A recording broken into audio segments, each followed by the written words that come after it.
دستور رئیس جمهور به وزیر کشور بازارها، پاساژها و مراکز تجاری تا پایان تعطیلات نوروزی تعطیل. دو روزه من بچه‌ها میگن برای من پنیر بگیرین نمی‌کنم. فکر می‌کنید که لزومی داشت سفر برید؟ برای ما که سال یه باری که می‌بینیم خدایار ده همه مریضای شما رو برسه، همه دکترها و پرستارا همه خسته باینه.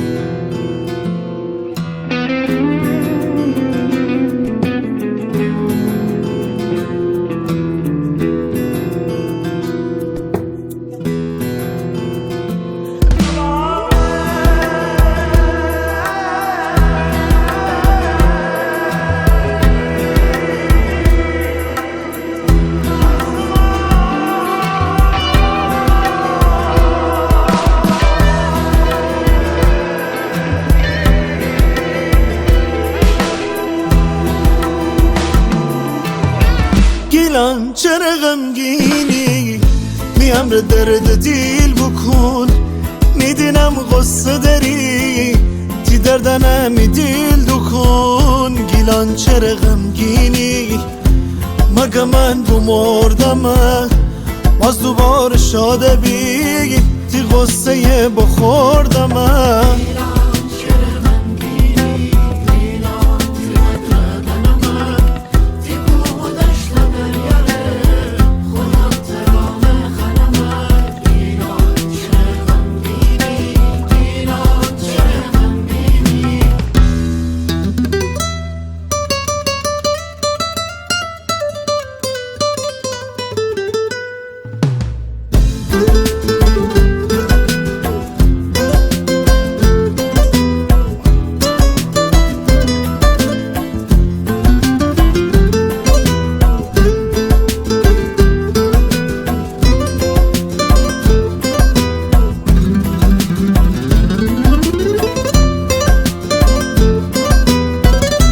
میدیرم ناله کنی میدینم تی اخمانه میدینم گریه کنی بیمیرم تی چشمانه بیمیرم تی نامره تی ماهی رو باره تی قشنگ تاریخو تی قشنگ نامره تی قشنگ نامره گیلان چرا غمگینی میام رو درد دیل بکن میدینم غصه داری تی دردنم دیل دکن